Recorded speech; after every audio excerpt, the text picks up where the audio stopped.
What happened here?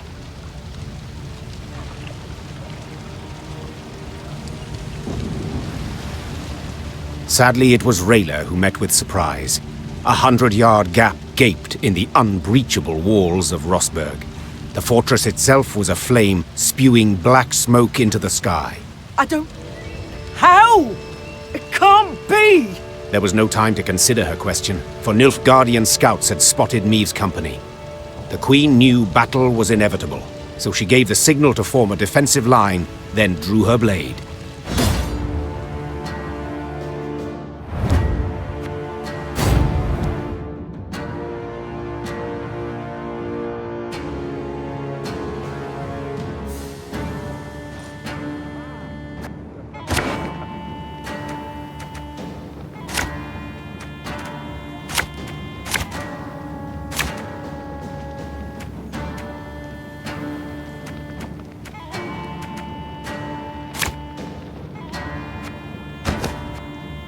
Your Grace, Nilfgaardian fighters remain in the city. Watch your heads!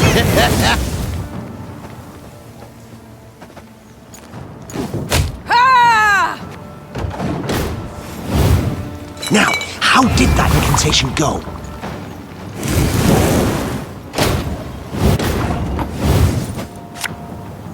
Catch!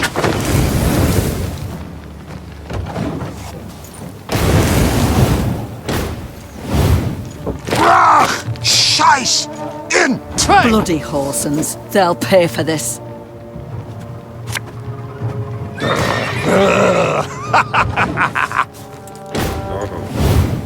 Off to the front yet again.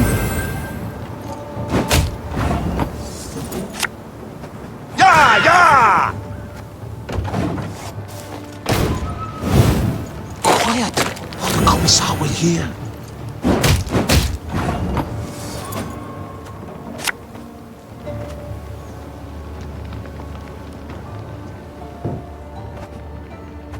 Go, hop, hop!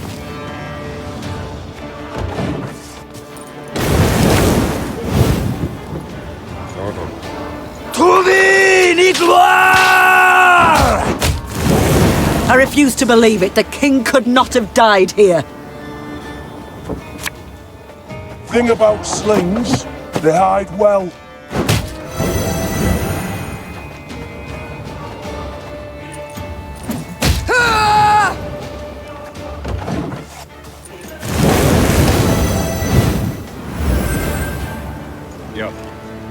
Brach! Scheiß! In train!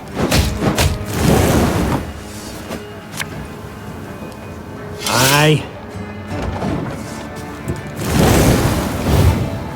Off to the front yet again.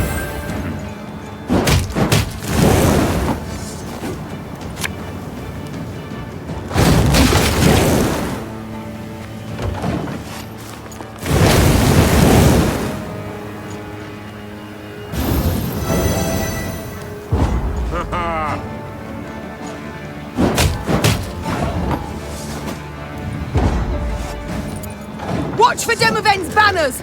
If he's here, we must find him!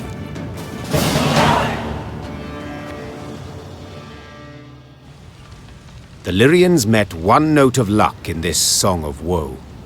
Rosberg had fallen, yes, but the Nilfgaardians, not expecting reinforcements from the south, had stationed only a small detachment to hold it. Meave led her men to victory and retook the fortress. Or rather, what was left of it. What they did not demolish during their assault, the Nilfgaardians burnt once inside the city. Countless charred corpses of both defenders and peasants seeking shelter from the invaders lay among the blackened ruins. Some had tried to shield their children from the fire with their own bodies, to no avail. Gods be damned! The Queen cried, pounding her fist against the wall. Meave was about to give the order to move on when she caught a stifled whimper coming from a pile of rubble. Her soldiers ran to the rescue, their bare hands digging through the fiery bricks. Here! He's alive! The man they pulled from the ruins had suffered horrible burns. His face was a stew of seared flesh and pus-filled boils, and he reeked of burnt meat. Seeing Black Rayla, the poor soul staggered to his feet and lifted a shaking hand in salute. Engineer Lieutenant Xavier Lemons, reporting for duty. Medic! Send for a medic! Lemons! What the devil's happened? I know not. The East Tower, I led the defense. Heating oil to tan Nilfgaardian hides. A catapult struck. The cauldron tipped, burst into flames. The rest, I cannot say. The fortress fell. Fell? Damned Scoia'tael. What was that? Our preparations were perfect. A month, 2 we could have lasted, but traitors were among us. Elves, dwarves planted charges on the buttresses. An explosion shook the tower, a hole gaped in the wall. Our men threw themselves in, filling the breach. Vermin, filthy, rotten vermin. I know you suffer, soldier, but Queen Maeve wishes to meet with your sovereign, Demavend. We must know what's become of him. Gone, luckily. He oversaw the preparations, then returned to Aldersburg. 3 days past. Then let us do the same. Reynard, prepare our departure. Hold your grace. Did anyone survive? Anyone at all? No. There were no other survivors. How could they? An entire detachment? An entire city? The animals. Soldier, my medics will tend to you as best they can. Then we can escort you home if... This is my home, your grace. Rosberg, I beg you. Let me join your company. Let me exact revenge. I respect your fighting spirit, good man. But in your state... Your grace, I can hold neither shield nor sword, but I can still fight in my own way. I'm an engineer. I build siege towers, ballistae, bridges, whatever you wish. I pray, grant me a chance. Such pain, such ferocity resounded in Xavier's rasping, distorted voice that Maeve could not refuse his plea. Once the medics had bandaged his wounds, Maeve's men set out towards Aldersburg, following Demavend and the Nilfgaardians. At one point in their journey, Black Rayla rode up next to Maeve. The warrior's lips were a thin line, bitten to blood. Milady, the road to Aldersburg leads through Moulderwood, where Eldain's Scoia'tael prowl. Same filth who killed my men and delivered Rosberg to the Black Butchers. Rayla breathed deeply to steady her furious, shaking voice. Please, milady, I ask you upon the holies, let us find them and destroy them. Maeve gave a slight nod. It seemed the road to Aldersburg would prove long and full of challenges.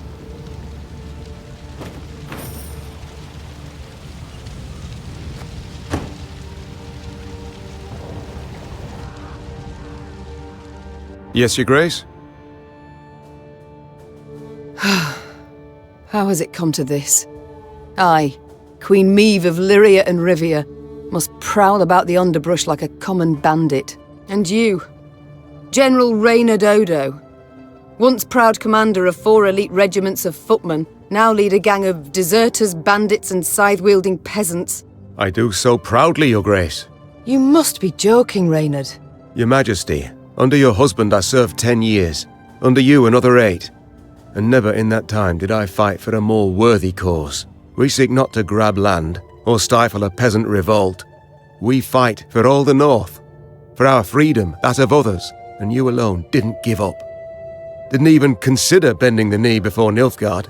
Yes, all true. Yet look where it's brought me. Your struggle has but begun, your grace, and I will do all in my power to see you triumph in the end. I cannot forgive myself one thing, that I failed to see through Caldwell's schemes. He must have plotted treason for months, years even. Yet I suspected nothing. Don't be too hard on yourself, your grace. Easily said. Ugh, if I'd only realized it in time. Nilfgaard would have found a different traitor, or sent an assassin north. It was unavoidable what happened. The Blackclads would have attacked in any case, and we'd have stood no chance to defeat the foe in open battle, repel him, drive him out. So, had you been there when the peers assembled, you also would have voted to bend the knee? No. My honor would never have allowed it.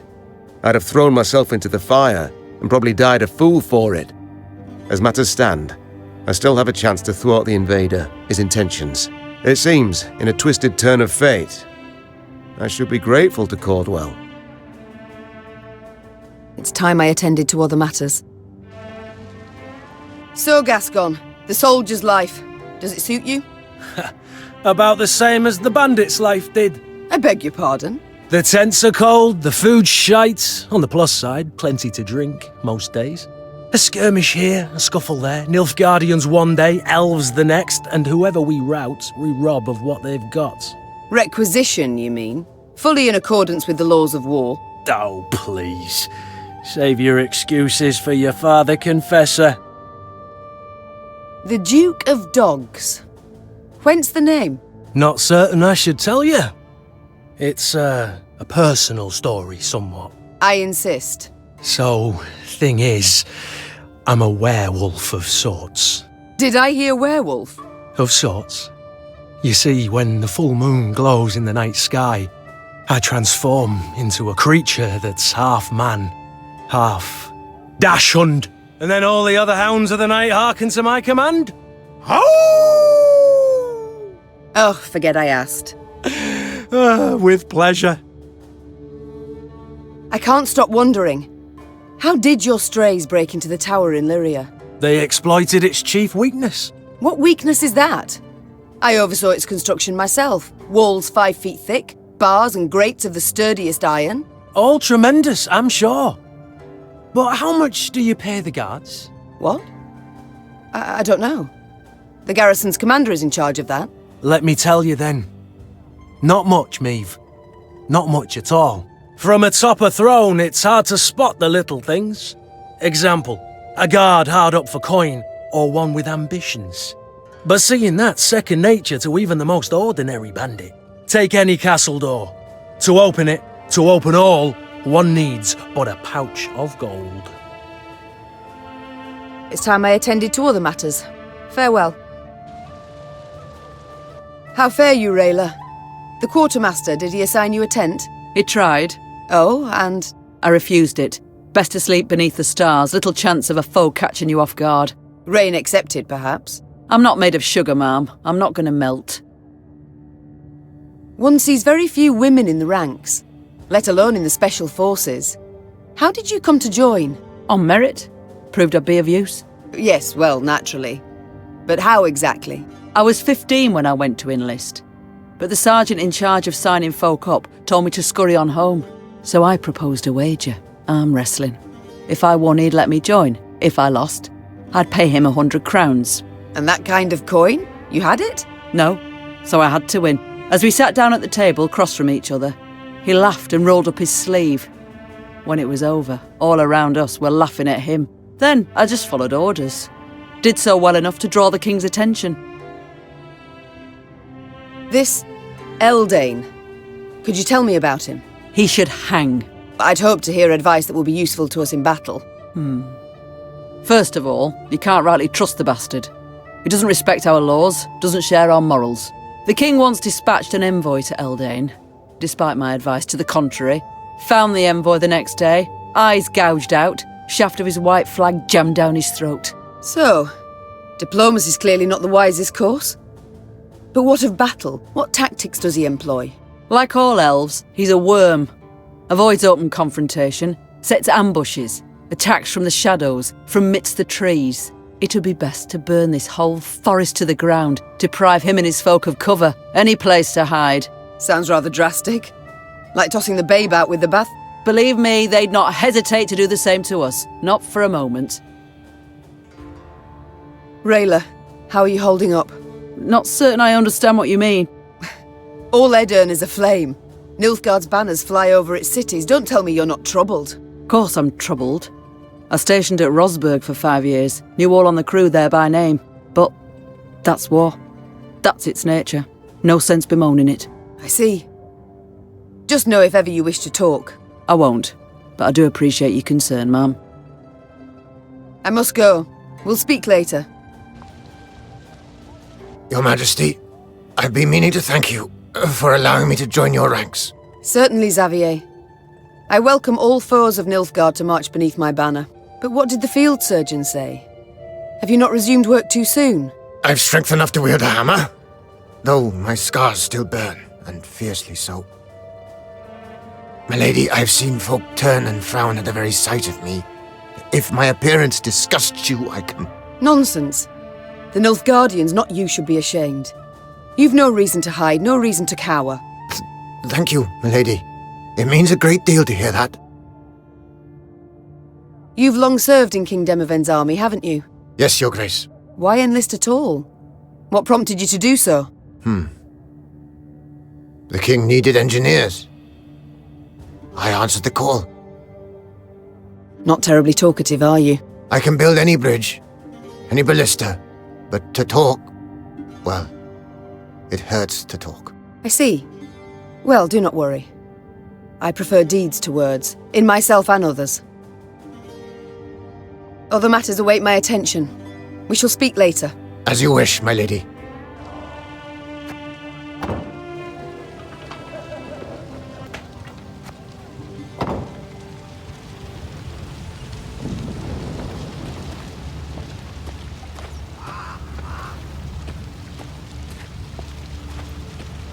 A pity Willem is not with us.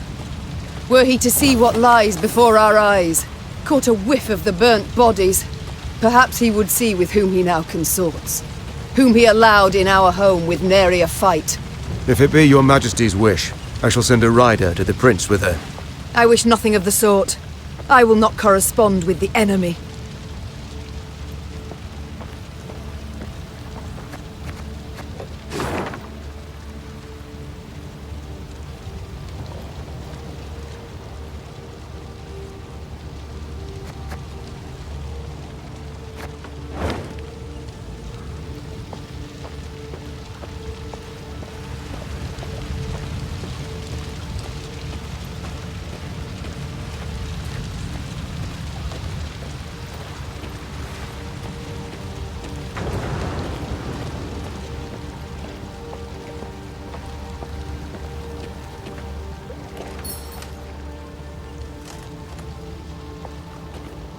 Breached.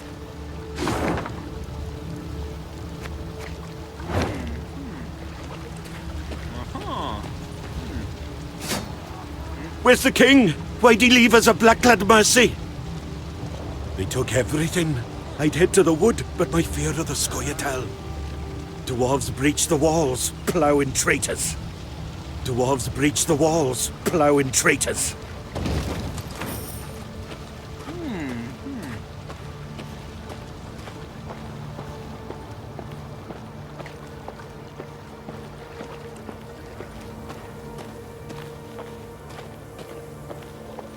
Meave's ears caught the sound of a ruckus coming from the camp. Feet! Inglet! A pox upon you all! It was her quartermaster hurling oaths at the peasants she had freed from the Nilfgaardian slave convoy. A few had stolen supplies under the cover of darkness and escaped into the woods. Terror and dread gripped the other freed prisoners. Meave mulled over what to do with them, and Reynard, as always, offered some advice. 'Tis high time they went off on their own, your grace. They are too great a hindrance. They slow our march, divert our soldiers from more important tasks. And now this. Gascon was listening to their conversation. Meave shot him a questioning look. I opposed taking them in. So, for consistency, I now oppose forcing them to leave. We made their miserable lives our responsibility, did we not? Well then, that is a burden we cannot simply shrug off. Let us not mince words. We cast off these peasants now, they shall die. Meave said in the end. Let them stay. But I want them watched. They cause any more trouble, military justice they shall face. Understood? The freed prisoners sighed with relief. The infantrymen assigned to watch over them, however, grumbled their disapproval of the Queen's decision. "'Tis an army, not a shelter," they said. Meave's ears surely caught the complaint. But the Queen had never let the opinions of others guide her in such matters, trusting only her own judgment.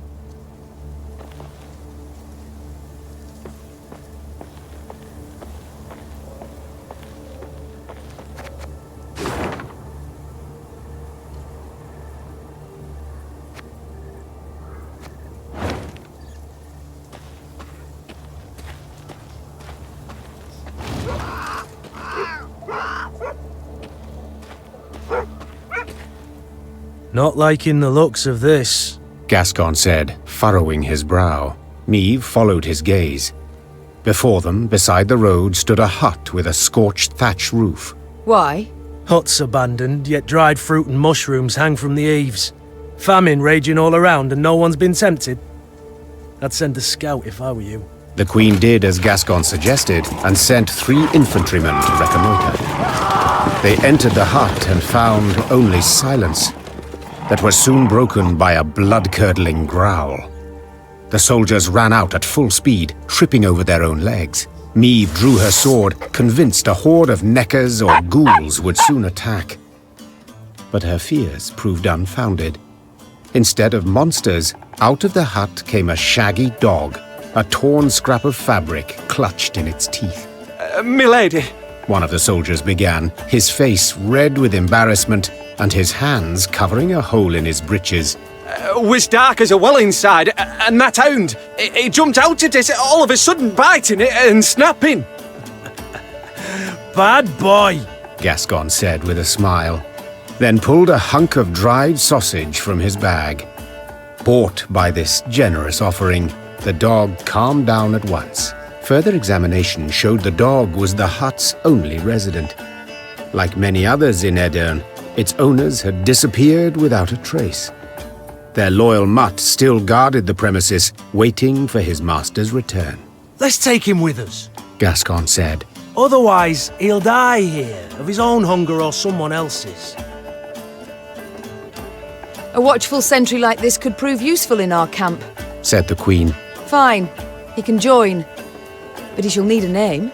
How about Reynard? Proposed Gascon, a cheeky grin smeared across his face. That way, he'll come when you call, sit on command, and always be a heel. Always heel, that is.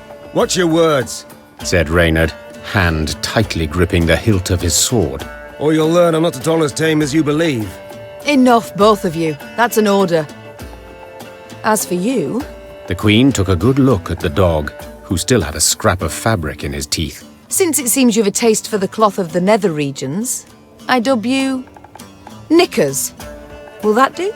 The dog wagged its tail vigorously, as if thoroughly pleased with its new name. Meve's company marched off, a furry new recruit richer.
I smell a leak.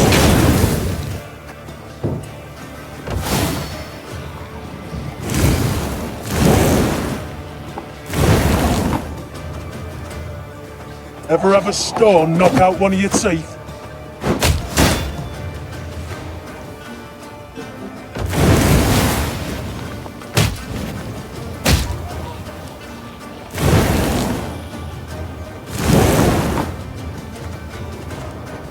Pissing in the moat? Oh, he's dead.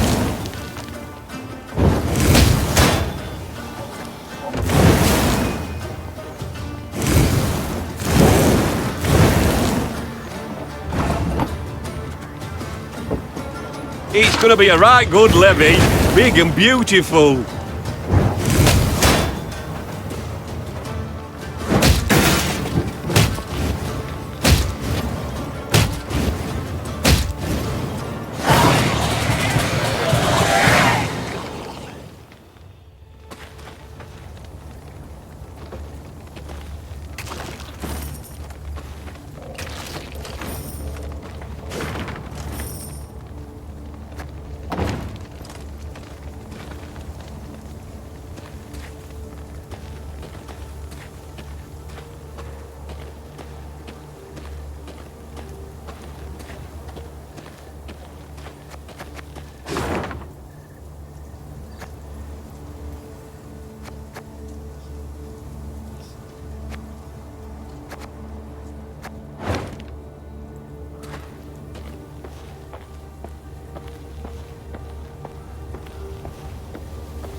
Niamh and her companions neared the Moulderwood, a dense, ancient forest of trees whose tangled branches had witnessed the conjunction of the spheres.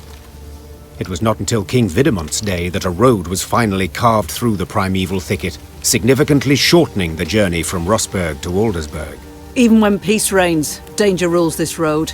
Rayla said. Now no one dares travel it. At the edge of the wood by the road stood an enormous willow. Its branches swept down to cover its trunk, looking for all the world like long tresses shrouding a woman's face. Niamh had an ill premonition. She did not like the sickly sweet aroma wafting from this tree, nor the metallic buzzing of insect wings. She sent a scout to investigate. He drew aside the drooping branches and stumbled back. There were men bound to the tree, covered in sap oozing from gashes in its trunk. Its heavy scent had attracted swarms of insects, flies, wasps, bees and beetles. They seethed over the bound men, crawling in and out of their ears and nostrils. Eldain welcomes us to his wood, Rayla whispered. Niamh stepped towards the tree and saw the men stuck to it were all still alive. Those the elves had caught recently writhed and howled for rescue. Those hanging longer merely followed the queen with half-crazed, bloodshot eyes. Well, are you to stand there all day? Niamh screamed to her dumbstruck Lyrians. Free them, at once! Her soldiers needed no more prompting and set about sawing at the ropes with their blades. As soon as they had freed the first captive, before even a word of thanks could be uttered, a flaming streak soared through the air and stuck in the tree. The oozing resin burst into flames, engulfing the prisoners as well as the soldiers who had come to their aid. Elder speech battle cries rang out from the woods as elven warriors launched their attack. Nilkaimsia! It's a trap! Cried Reynard. Defend the Queen!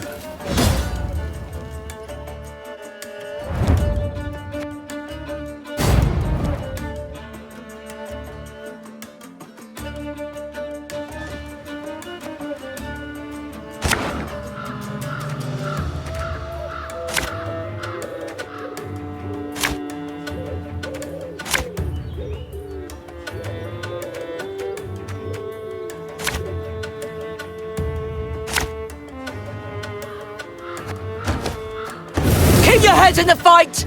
They'll seek to blind us with shock and awe!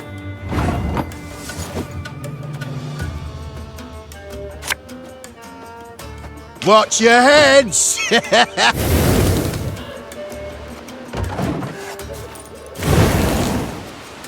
Aedirn!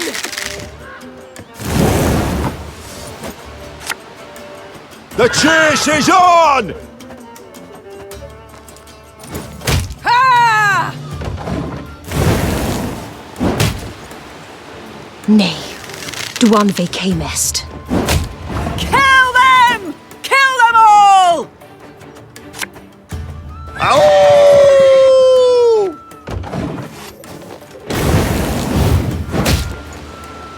None shall tread on us!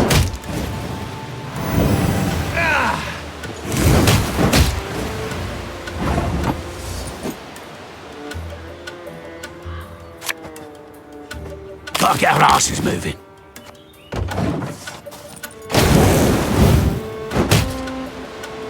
Now we will see who is weak!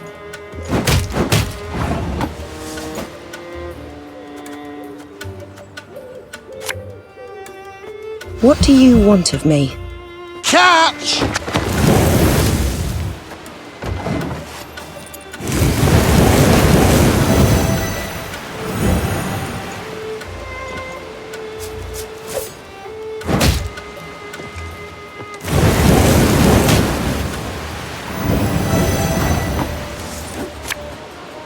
Thing about slings, they hide well.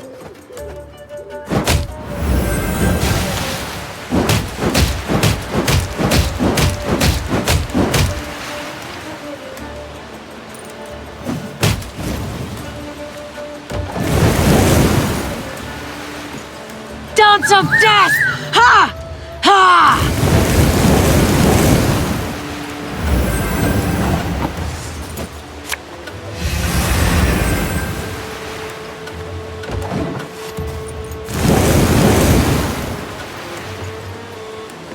Death to Old One!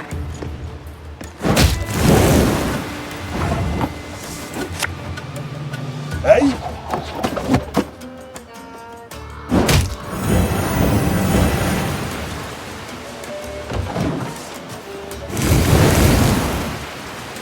A storm is coming. Let's enjoy the weather while we still can.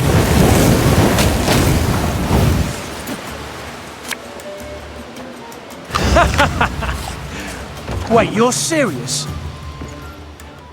Everything all right?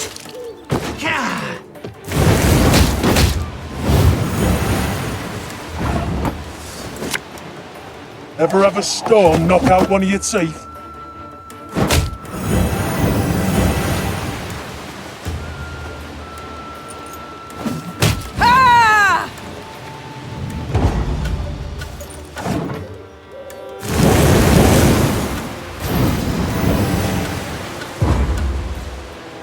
Don't let them regroup! Finish off the wounded! The battle done, Meve surveyed the carnage, her breath still ragged. The thick stench of blood, sap, and ash she sucked in made her stomach churn and head swoon. The Scoia'tael. I'd heard of their cruelty, but The Queen said, sheathing her sword. never have I countenanced a thing like this. Black Rayla, who had just extracted her blade from between an elven gorilla's ribs, smiled darkly. Worst is yet to come, my lady. The Queen regrouped her forces and marched into the Moulderwood. The Lyrians sang none of their usual marching songs. Instead, they walked in silence, eyes darting constantly to their flanks.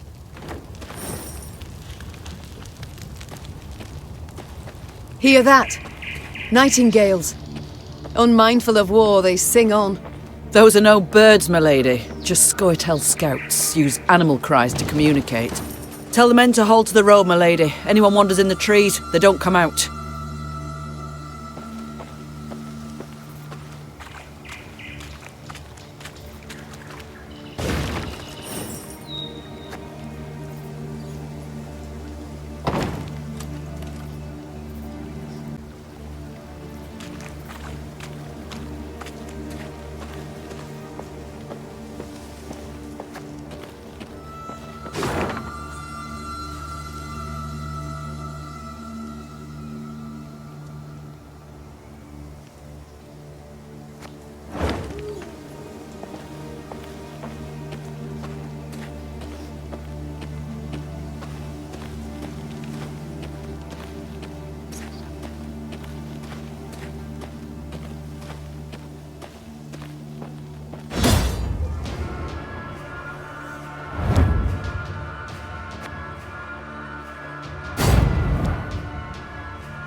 One bolt's all I need.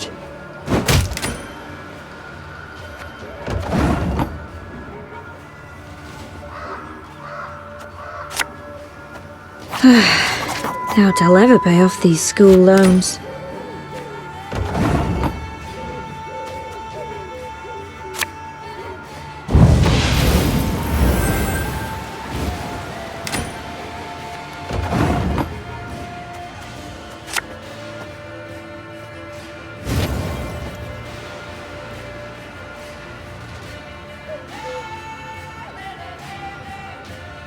Give me a target.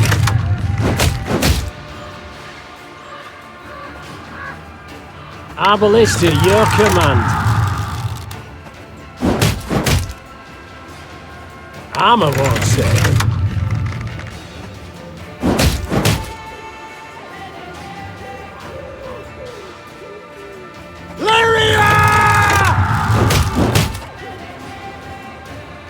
One bolt's all I need.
Nay, Dwan vi camest.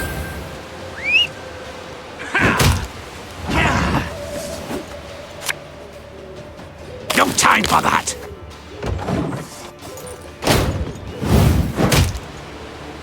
Show me the coin or sod off. Yeah, yeah!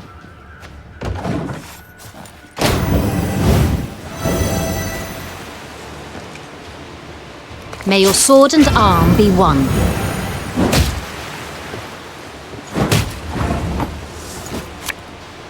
Bigger they are, easier they are to target.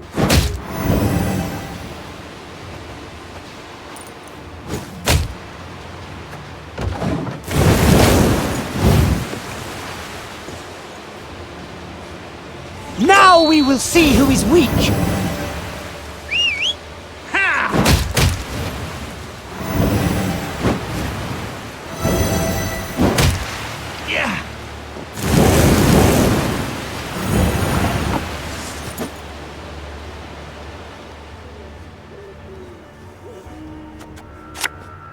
We'll catch 'em all!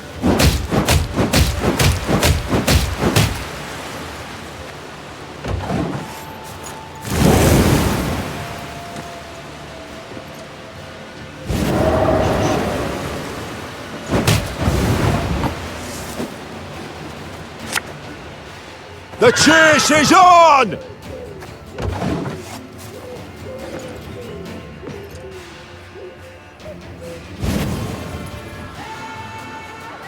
I shall not fail! None shall tread on us!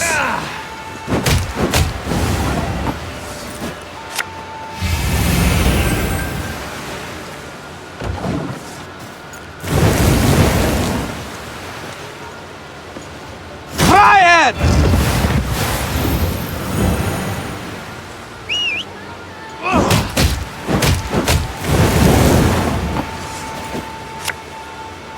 Thing about slings, they hide well.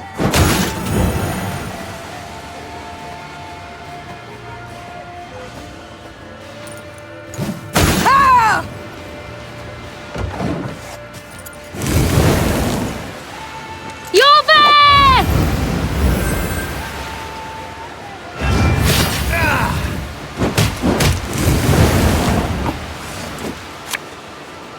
Hey?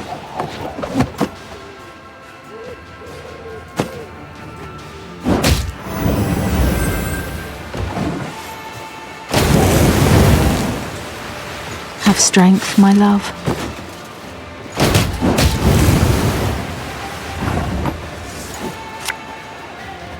Nothing personal, I assure you.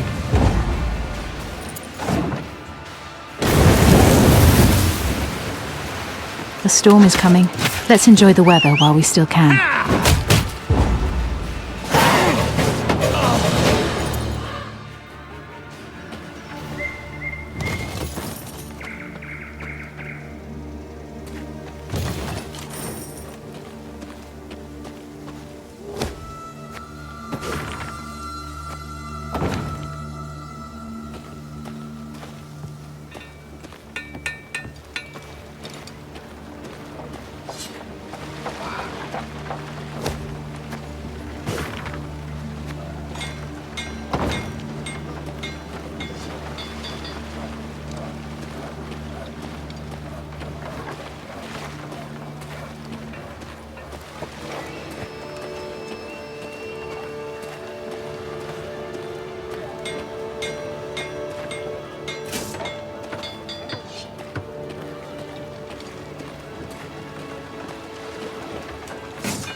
On the edge of the Moulderwood there stood a small village, Crumhorn.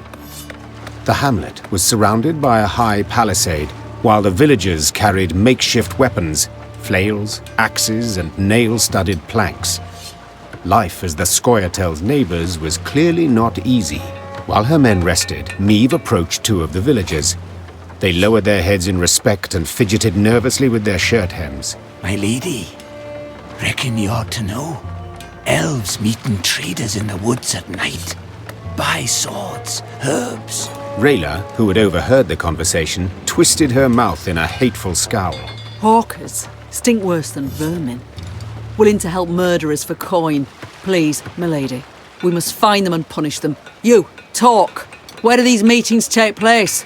The peasants looked at each other. One scratched his head, the other toed the sand. Finally, one of them blurted out, Could tell you, my lady, yes, but only for gold.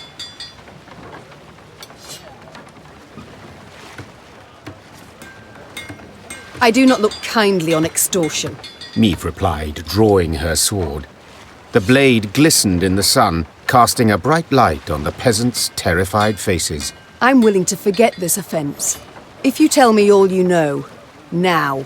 Them orcas wheel them goods to the old fishing hut north of here. Scoia'tael come a-crawling from the woods, the first crow of the cockerel.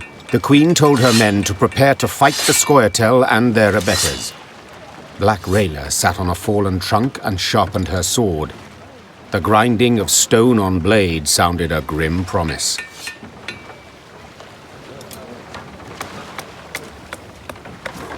I told you the queen's no fish wife. I told you you'd be better not to think about it.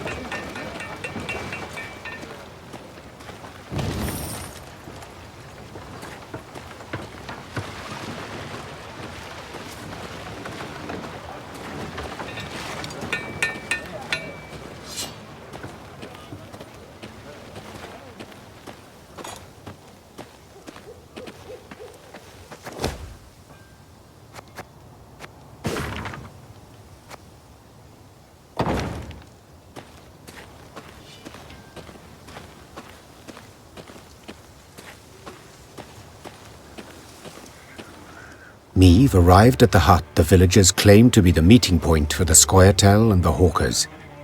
Torchlight flickered amidst the trees, and she heard the sound of hushed voices. Your Grace, Whispered Rayla. they're in our grasp. We must act quickly before the elves retreat into the woods. Worry not, Rayla. The queen said, patting her on the back. I shan't let a chance like this slip. Attack! The Lyrians rushed out of the woods at the unsuspecting elves and merchants. Moments later, the sound of combat filled the dark wood.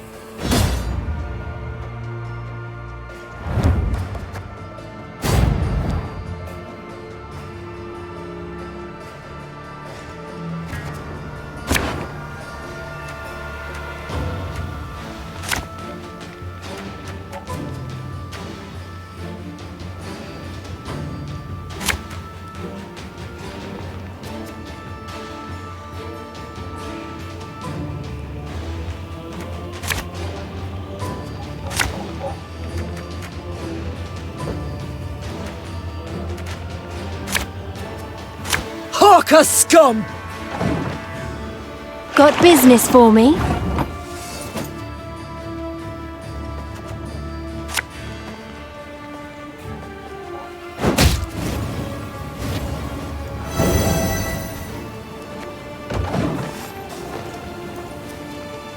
Special price, just for you, love.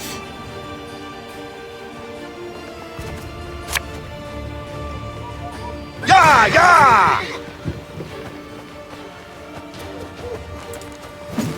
Ah!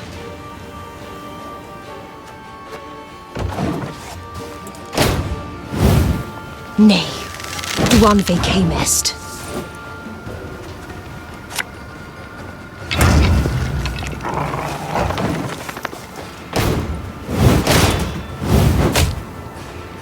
Let us sing the song of steel! Defadvara! Have it the white of an eye from half a league away.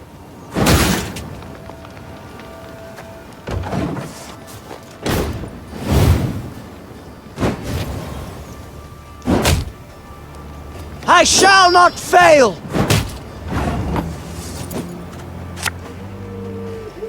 Bigger they are, easier they are to target.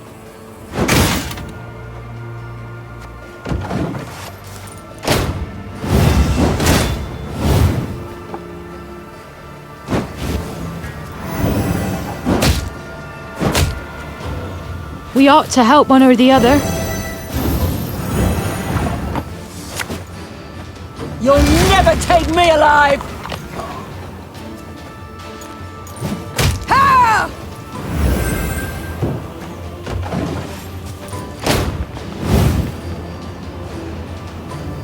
None shall tread on us!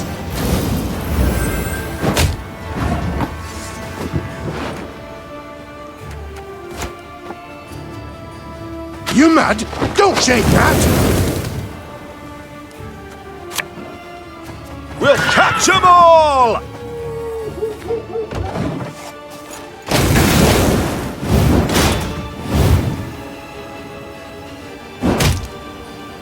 Oh my.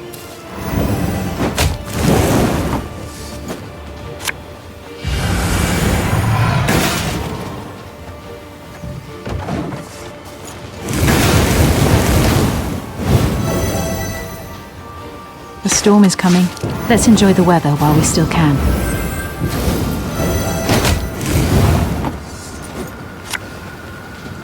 The chase is on!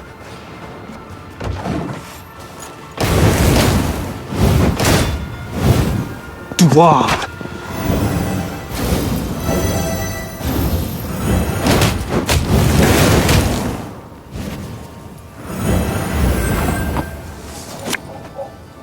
Thing about slings, they hide well.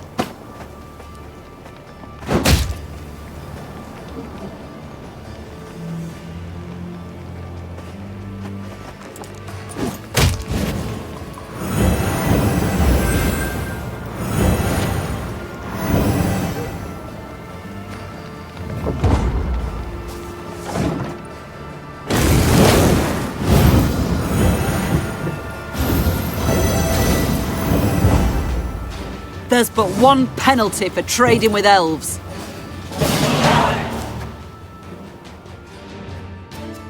Meve pulled off a rare trick. She laid a trap for the Scoia'tael in their own woods. The surrounded elves fought to the bitter end, choosing death over human captivity. Meve cracked open the hawkers' chests and stared at a mass of tangled oakum. Perplexed, she dug deeper and found the real goods hidden underneath. Bolts with entrail-pureeing hooks, leg-snapping bear traps, and incurable poisons. Instruments of cruelty, said Reynard, looking over the chest's contents. Designed to deliver maximum pain and a prolonged death. Gascon did not share in the general gloom. He reached for one of the arrows and balanced it in his hand with curiosity. A corpse is a corpse. It cares not how it became one. And these marvels, oh, my lads could do fine things with them. The ends justify the means, Meve said curtly as she grabbed a weapon from one of the chests. Her soldiers followed suit and equipped themselves with hawker arms. Soon enough, the elves would feel the pain they'd hoped to inflict on others.